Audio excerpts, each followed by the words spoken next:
It's interesting that when you read the Bible, you begin to see that Israel, when they would move forward to take the promised land, there were 12 tribes, and the first tribe that was commanded every time God set an order, and they had to follow the strict order, that when they were moving into new territory, it was the tribe of Judah that went first, and Judah means praise. So when Judah goes first, when Judah goes out first, then victory. When Judah's on the way, victory's on the way.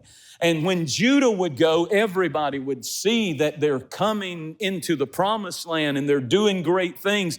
But I've often thought about the second or the third or the fourth tribe. And maybe after a few hours, everybody made a big deal about Judah. And Judah is the praise. They're the worshipers. They're the singers. They're the people on the platform. They're the people that everybody sees.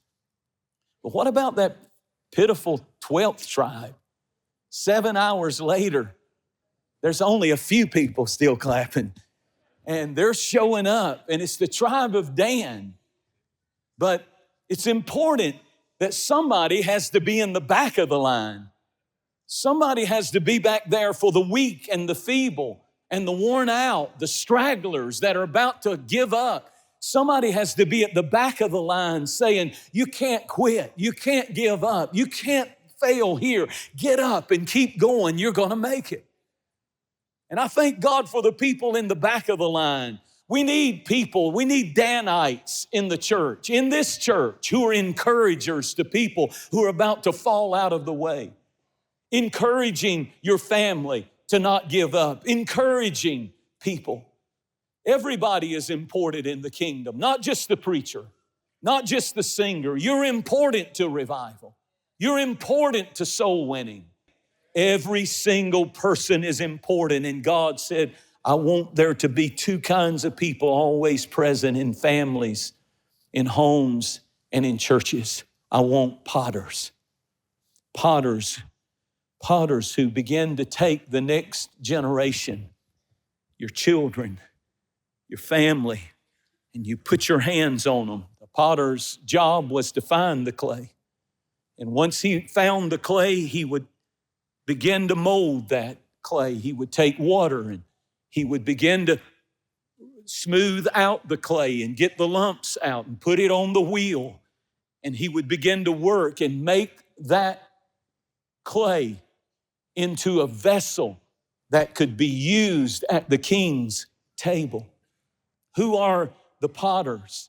The potters are youth workers in the church that see young people, and man, they're moms and dads who still believe in their teenagers when they mess up, because they will do dumb things.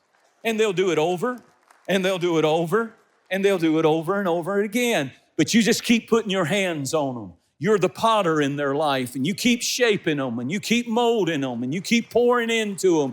You keep believing in them, and you keep encouraging them. Don't you give up on them. You keep loving them. You keep telling them you're special. I'm telling you, God's got his hand on your life. We're called to be potters. I thought about people who work with youth are potters. Parents are potters. I thought about these musicians are potters, because a great musician, like all these musicians, are great musicians. They're not average. They're not normal. They're above the cut. They could be playing anywhere.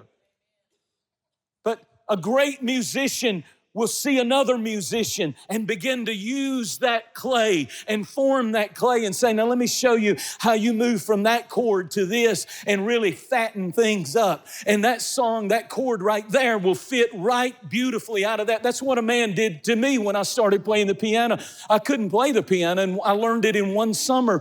There was a man in my dad's church who played piano, and he just saw the talent. He saw I could play the sax, and he knew I had music in me. And he said, let me teach you some chords. And he showed me 3 chords, and then he showed me one song, and I played that, and he kept pouring in and said, now take it here, and now let's go to another key. Let me show you how to do this and show you.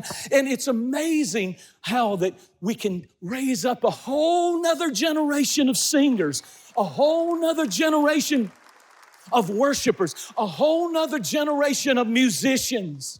You got to do it. We got to do it. We're potters.